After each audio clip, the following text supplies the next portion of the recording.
a plan afoot, a British War Office, to cut the new country in half.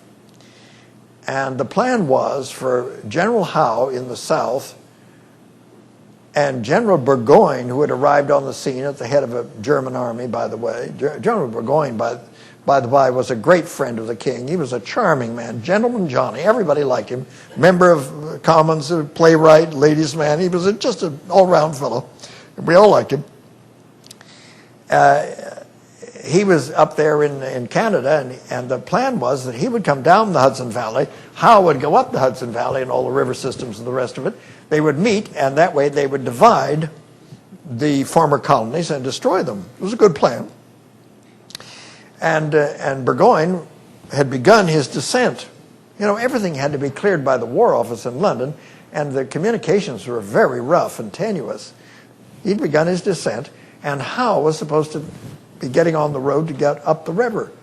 Well, he waited. He was making sure for reinforcements, and he wanted to make certain that Burgoyne had actually started his descent, and he waited, and he waited, and he waited, and never started. So Burgoyne was going further and further and further down.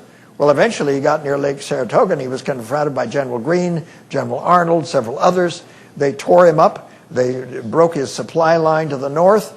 On Lake Saratoga, everybody, British and Americans, built their own little ships. They had a naval battle of tiny boats. The British were at a terrible disadvantage now, surrounded, and General Burgoyne did the civilized thing. He surrendered. Why should he allow his 6,000-man army to be slaughtered?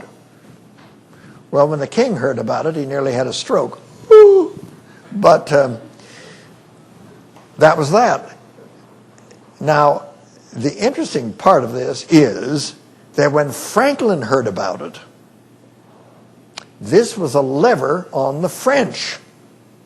You see, well, he said this to the Duc de Vergennes, who was the foreign minister, who would say it to the king, who was the young new king, Louis XVI.